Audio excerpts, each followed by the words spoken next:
Ladies and gentlemen, we are back for episode 7 of this Glory Hunters season. We are currently into February and we're going to round up our transfer business and we're going to look at the fixtures and results before we play the last game of the month, which is against Man City in the FA Cup. So let's look at the transfer business first. And as we can see, first of all, from our outgoings, as we mentioned in the last episode, we did sell Callum Wilson on the day before the match. Following that, we have allowed John Roddy to leave Chesterfield on a free, and Jacob Murphy has completed his loan move to West Ham. There is a clause in his contract as well, where if he plays 10 games, he will make a 14.25 permanent transfer to West Ham. I feel pretty confident that he probably will play that many games, so hopefully that should be a good bit of money coming in the future. If we look at our incomings, we did have a bid in for Strahinja Pavlovic from AC Milan. Unfortunately, that wasn't completed in time before the deadline, but we have made some business with the acquisition of Pablo Roberto. He is coming from Casapia. We brought him in for 9.5 million. He's Mazzala, naturally, is his best position. It is certainly a position we're looking to strengthen in. Looks to be a relatively strong player. And I think he can certainly make a contribution for us. He is only 25. He still does have his best years ahead of him, so hopefully we can get that from him. We did go big in the transfer window. In the previous episode, we mentioned we made a bid for Domenico Berardi, £24 million from Sassuolo, of course, playing in Serie B. He has made his move to Newcastle on a permanent transfer as well. As you can see, very good stats. He is 30 years of age now. He is very much in his prime years. We're hoping to get the best out of him that we can. And finally, having not been able to bring in Pavlovic in time, we also had launched a bid for Josip Stanisic from Bayern Munich. We've brought him in on loan. He is a centre back. He can play at full back as well. There is a £19 million optional buy fee for him. So if he does well for us this year, we might bring him in the summer as well. Those are the transfers that we've completed for January, but we have also already been making plans for next season. As we see, we have quite a number of players coming in on free transfers in the summer. We're bringing in Jonathan Tah, again, 29-year-old centre back, a very solid player, very good in there as well, 6'5" as well. He's coming in on a free transfer. I feel like this is a very good bit of business that will certainly help us to push forward and maybe win some silverware. So he's coming in from Bayer Leverkusen. From AC Milan, we've also got Davide Calabria coming in. We do need cover at right back because, as we know, Kieran Trippier is leaving, which means Tino Livramento is the only recognised right back we have at the club currently. Again, 28 years, he is coming into his prime years. I think he's going to be a very good acquisition, certainly in rotation with Livramento and providing cover and good bit of support. We also have Mateus Reis coming in. He will be coming in from Portugal as well, from Sporting Lisbon, Sporting CP, whatever you prefer to call them. He is a left back naturally. Again, left back's a position I think I'm going to struggle with. Lewis Hall's been doing okay for us when he's been in, but he's been injured quite a lot. So I think that Mateus Reis could come in as our first choice left back. He can also play at centre back as well if we need. And of course, Lewis Hall can play in central midfield as well. So delighted to bring him in. Again, he is 30 years of age. He is in his prime years now, but we are looking to try and gain some sort of immediate success with Newcastle and not so much looking to the future. Ironically, that being said, we are also bringing in Samuel Justo. He is a 20-year-old central midfielder. I think he's a 4-star potential. I think he could be the future of the club, along with players like Lewis Miley and so forth as well. So he's coming in from a free transfer, also from Sporting Lisbon, Sporting CP. In attack, we do have Jonathan David coming in. Of course, he can play as a striker. He can play across all 3 attack and midfield positions. He is quick as well, with a 16 acceleration and a 15 pace. I certainly think, especially going into Champions League contention, which I'm hoping we're in a good position at the minute, I'm hoping we can qualify for. I think he will certainly add strength to our competition there, and as well as that, give Alexander Isak a rest as and when needed. Following that, we also have Angel Alarcon coming in. Again, a player that I've signed numerous times myself. I'm sure a lot of people have. He's coming in on a free transfer from FC Porto in the summer. We were considering bringing him in now in January. It would only have cost us, I think it was about 150,000 £150,000 to bring him in. but we've decided not to bring him in yet. We're going to leave it until the summer, and he will join us on a free transfer as well. So a lot of good business coming in the summer. I'm pleased they've got ahead of this already. I think our summer transfer window is going to be relatively quiet because I think with the squad we have currently and these players coming in, we have a very strong basis. There will be, of course, one or two players leaving. The likes of Dan Burn, who's out of contract. Fabian Schär has agreed a contract with Villarreal, so he'll be leaving on a free. Kieran Tripper has already declared that he wishes to explore his options. Isaac Hayden, unfortunately, we weren't able to get shifted out, but he is a player that we'll be looking to move on as well. And Martin Dubravka will be out of contract also. So we've made some good transfers now in January, but for the summer, getting ahead of the game, I think we've made some very good business. In the games we played this month already, we're going to show you the goals here. We did start with a game against Arsenal at the Emirates. And as you can see, we've come away there with a very good 3-2 victory. We'll show you the goals here now. As you will see, we were leading 2-0. It came back to 2-1. Domenico Berardi scored on his debut, which is very, very pleasing, before we conceded a late goal in stoppage time. We'll show you goals first of all. As you can see here, playing the ball out to Kivor. There's an interception here from Berardi, who makes a pass back to Isak just from the edge of the box and fires it home for 1-0. Raya again, I mean, Arsenal the causing their own problems. There's a poor back pass here in which Isak comes in to score his second goal of the game. Martinelli then, towards the end of the first half, making a nice turn, chips the ball into the back post, and Saka with a first time volley to make it 2-1 at the break. Again, Isak with a lovely interception here, finds Bruno, gives it to Berardi, who cuts inside on his left foot and drills a low hard shot from 18 yards. And as we mentioned, 4 minutes into stoppage time, we see Sterling breaking down the wing here. The ball comes across to Jurgen Timber, has a go from distance, and it's a very, very good goal as well, has to be said. But we have come away with a 3-2 victory. Absolutely thrilled with that, of course. We then went into our next game against West Ham. Away, as you can see, we've come away there with a 1-0 victory thanks to a goal from Anthony Gordon in the 24th minute. We will show you that, of course, now. Of course, Jacob Murphy being ineligible for this game. So see Berardi involved again here. He's been involved quite a lot already. The ball comes across to Gordon. I'm not sure if it's missed by Isak or if it was maybe a trip or a push there, but it's come through to Gordon, who's fired home for 1-0. We then played Liverpool, who were second in the league at the time, and quite possibly this is the best victory we've had this season. As you see, we've come away there with a 4-1 victory at home. As you may have noticed already there, Domenico Berardi has absolutely been the star player of this game, scoring a hat-trick. As we see Livramento breaking down the right-hand side, cuts back, finds Lewis Miley breaking in. Berardi's there to fire home with his right foot for 1-0 in the 37th minute.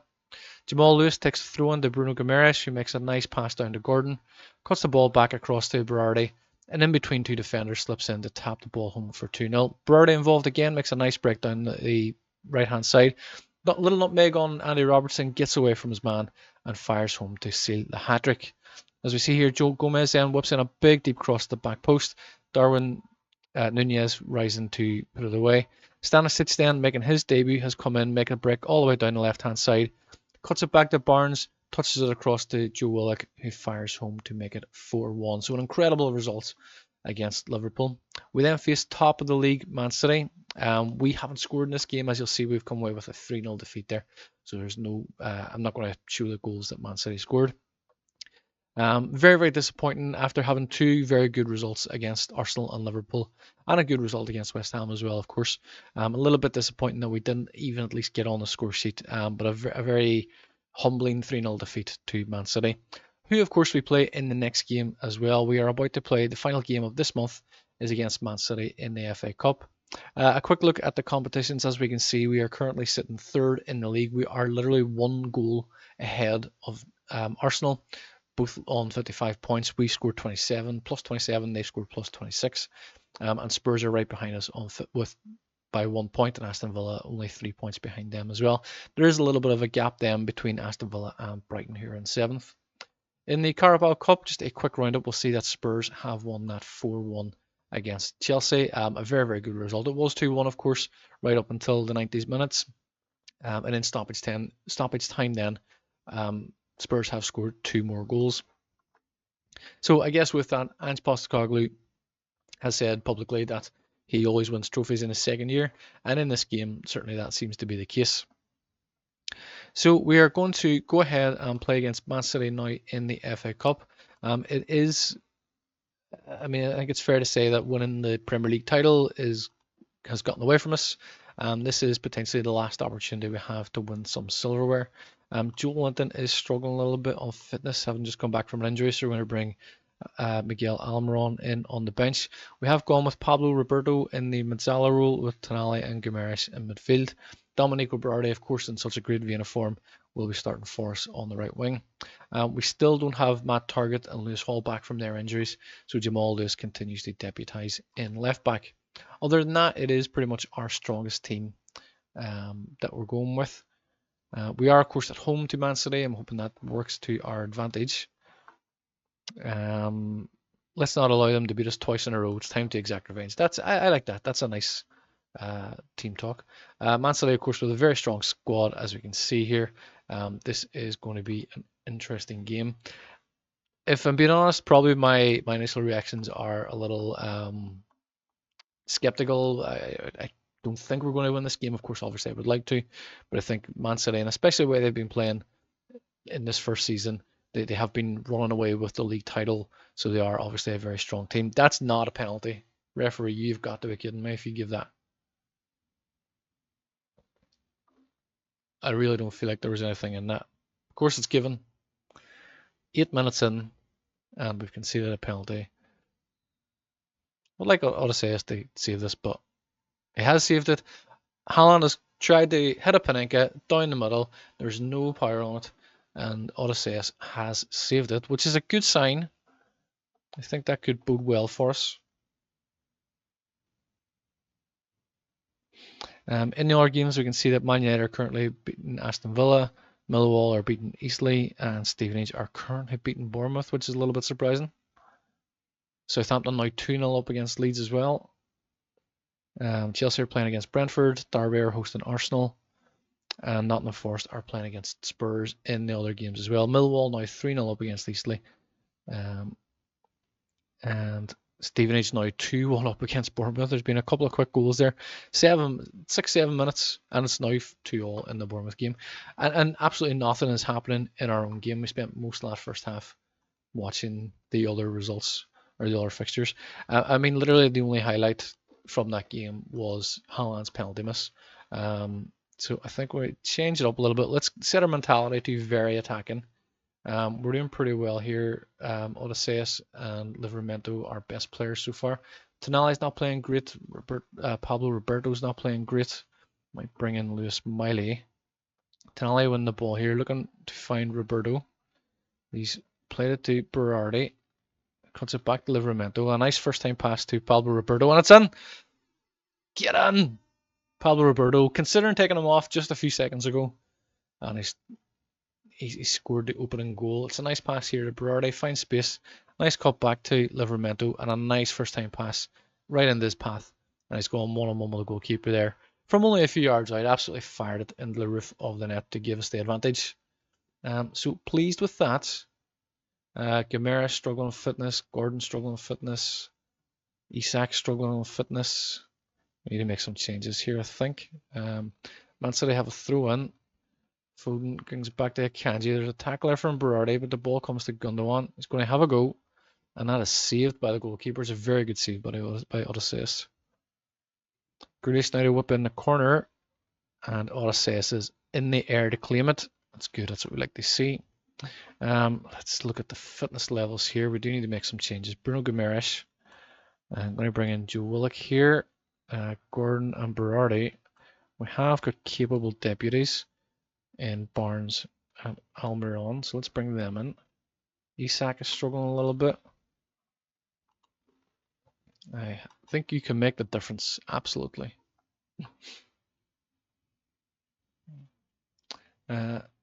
Roberto's just got injured.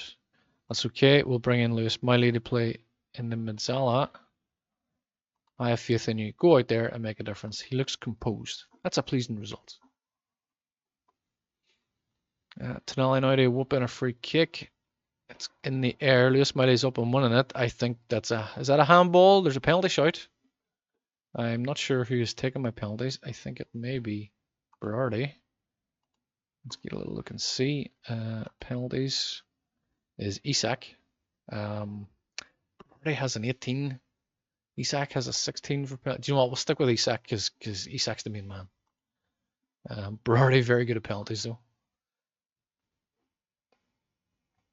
It's Mateus Nunez, I think. He's given a warning. Isak to take. And I saved that. I should have changed it. You should have changed it. I just had that feeling. Tonali now with a corner. Almiron picks up the ball. Get back to Tonali. Comes back to... Oh, Tonali's offside. Should have been doing better with that, boys. What are we like? Oh, fitness levels. Tonali's struggling. He's not having a good game either as well. Don't really have a defensive midfielder. They put in Isak is struggling on fitness, playing off a 6.0. Do we bring in Stanisic playing midfield? Not really, but I know Eric Garcia can.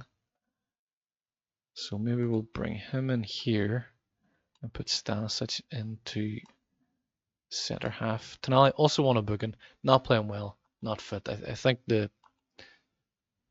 writing was on the wall for him really. So we'll bring Stanisic in the centre back. Livramento struggling a little bit on fitness now. Sven Botman. But we're hanging in there. We're in the 86, 87 minutes now. We're still leading 1-0. Isak playing really poorly. Playing a 5.9. These things happen. You have a bad day at the office. 7 minutes of out of time. Which I'm not sure about. But we are very deep, as we can see there from the past map as well. We're going to see this out. We're through the next round of the FA Cup. Get on. Excellent. We've put out Man City, probably one of the favourites. That was really special, lads. I don't know if we'll go that far. But, I mean, after coming off the back of a 3-0 defeat in the previous game, to be able to get through this game is a very good result. Let's have a look at the other results in the FA Cup. As we see, Chelsea beating Brentford on penalties after a 0-0 draw. The biggest surprise, probably, of the whole round is Derby County beating Arsenal 3-1 in extra time. Southampton have beaten Leeds on penalties after a 2-2 draw. Man City have beaten Aston Villa. Millwall, of course, are beaten Eastleigh, and that's finished 3-1. We have beaten Man City. Nottingham Forest have beaten Spurs. Stevenage have beaten Bournemouth. This is, I mean, Arsenal are out, Man City are out, Spurs are out. Liverpool obviously not playing yet. Obviously Man United are through. So there's a number of big teams have already gone out of the FA Cup. That's the 5th round. So Roberto's out for 3 weeks. That's okay. We can cope with that.